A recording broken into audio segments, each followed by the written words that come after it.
हमरा ढोरी के पीछे बवाल भइल बा। पीछे बवाल भइल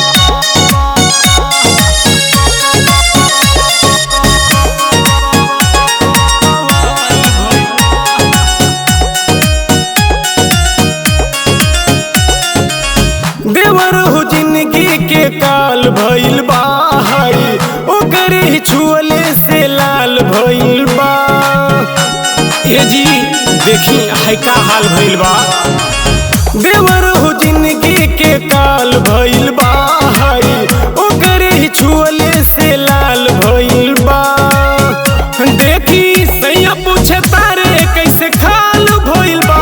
देखी सैया पूछे तारे कैसे खाल भइल बा।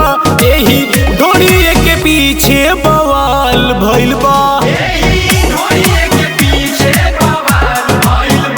हमरा ढोरी के पीछे बवाल भइल बा। हमरा ढोरी के पीछे बवाल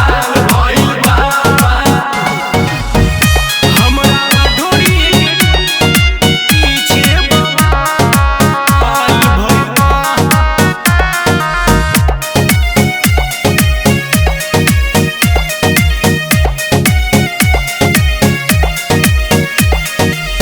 छोड़ी के गईला गवनवा के रतिया तब से बिगड़ गई देवर के यादतिया। ये जी बड़ा बुरा हाल कैले बाहो। छोड़ी के जे गईला गवनवा के रतिया तब से बिगड़ गई देवर के यादतिया। ये सोच सोच मनवा बेहाल भइल बा। ये सोच सोच मनवा बेहाल भइल बा। यही ढोरी के पीछे बवाल भइल बा।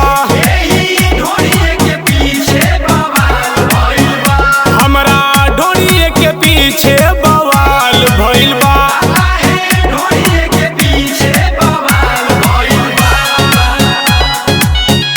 हमरा ढोरी के पीछे बवाल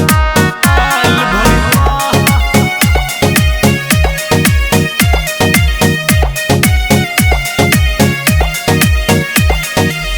पियावा हमार प्यारे बूझे ना बात के कुंदन देवरवा खेले जा जब बात से। एकदम आफत के ध देले बा।